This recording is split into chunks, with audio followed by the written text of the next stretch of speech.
أعوذ بالله من الشيطان الرجيم بسم الله الرحمن الرحيم الحمد لله رب العالمين والصلاة والسلام على سيد المرسلين وعلى آله وأصحابه أجمعين إن الله لا يغير ما بقوم حتى يغيروا ما بأنفسهم মহান আল্লাহ সুবহানাহু ওয়া তাআলার দরবারে শুকরিয়া আদায় করছি যে আল্লাহ সুবহানাহু ওয়া তাআলা আমাদেরকে কাশিমপুর থানা বাংলাদেশ জামাত ইসলামীর পক্ষ থেকে ঈদ পূর্ণমিলনী অনুষ্ঠানে আমরা অংশগ্রহণ করতে পেরেছি। এই জন্য মহান আল্লাহ পাকের দরবারে শুকরিয়া আদায় করছি আলহামদুলিল্লাহ।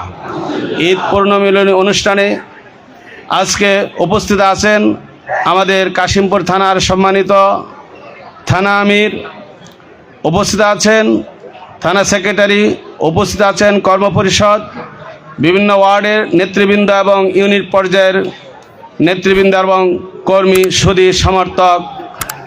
সম্মানিত ভাইয়েরা, আমরা জানি যে আজকে এই ঈদ পূর্ণমিলনী অনুষ্ঠানে আমরা যারা উপস্থিত হয়েছি, যদিও ঈদ পূর্ণমিলনী অনুষ্ঠানে আমরা এসেছি আনন্দ গণমুহূর্তে, তারপরে আমাদের বেশিরভাগ ভাইদের মনে আসলে আমাদের আনন্দ নেই। কারণটা কি? কারণটা একটু ব্যাগে যেতে হয়। আমরা যে 12ই ফেব্রুয়ারিতে নির্বাচন করেছিলাম, আপনারা জানেন সারা বাংলাদেশের মানুষ আমাদেরকে তথা বাংলাদেশ জামাত ইসলামীকে ভোট দিয়েছিল।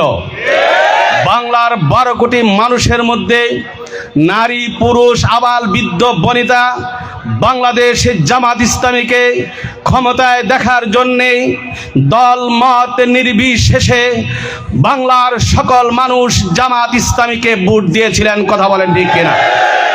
সম্মানিত ভাই বন্ধুগণ, আমরা জানি বাংলার 18 কোটি মানুষ জামাত ইসলামীকে ভোট দিয়েছিলেন বাংলার মসনদে বসার জন্যে।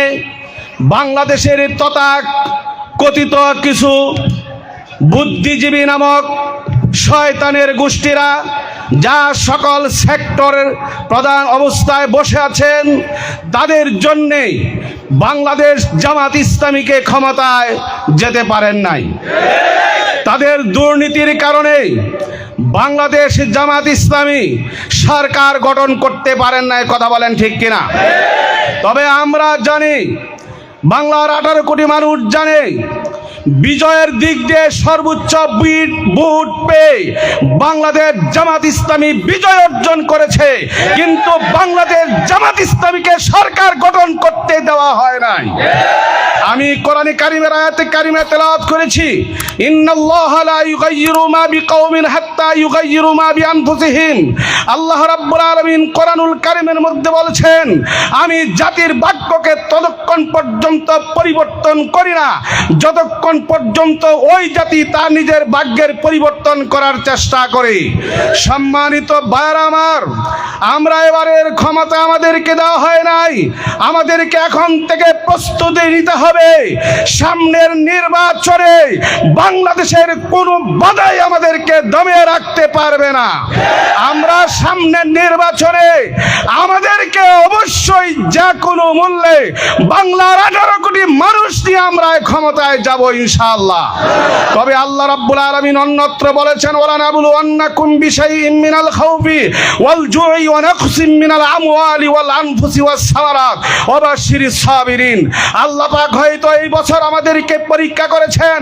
আল্লাহ পাকের কোরআন বলছেন, তোমাদেরকে পরীক্ষা করব কিছুটা ভয় ভীতি ক্ষুধা জানমাল ফল ফসলের ক্ষতি দ্বারা। হয়তো আমরা এই পরীক্ষার সম্মুখীন হয়েছি। সম্মানিত বন্ধুগণ, আমাদের হতাশ হওয়ার কিছুই নাই। আপনারা কি হতাশাগ্রস্ত? অবশ্যই না। আমাদের এখন থেকে আবার শপথ নিতে হবে। হয়তো এটাই আল্লাহ পাকের ফয়সালা ছিল। আমরা এর চাইতে মজবুত শক্তি নিয়ে বাংলার 18 কোটি মানুষ নিয়ে দলমত নির্বিশেষে সামনের নির্বাচনে আমরা ক্ষমতায় যেতে চাই। আপনারা কি বলেন? আমি আর কথা দীর্ঘায়িত করছি না। সুতরাং যতদিন পর্যন্ত না বাংলাদেশ জামাত ইসলামী ক্ষমতায় না যাবে, আল্লাহর কোরআন এবং রাসূলের সুন্নাহ দেশের মাটিতে বাস্তবায়ন না হবে, ততদিন পর্যন্ত আমরা দমে থাকতে পারি না। আপনারা কি পারবেন? না, আমরা দমে থাকবো না। তাই আসুন নতুন করে শপথ নিয়ে আমরা একজন জামাত ইসলামের একজন কর্মী, আমরা 10 জন কর্মীর মাধ্যমে কর্মী বৃদ্ধি করে সারা বাংলাদেশের আকাশে বাতাসে পথে প্রান্তরে শহরে নগরে বন্দরে আকাশে বাতাসে জামাত ইসলামীর কথা ছাড়া আর কথাই থাকবে না। সেই আশা আহ্বান করে আমি আমার সংক্ষিপ্ত কথা এখানে শেষ করছি। আসসালামু আলাইকুম ওয়া রাহমাতুল্লাহি ওয়া বারাকাতুহু।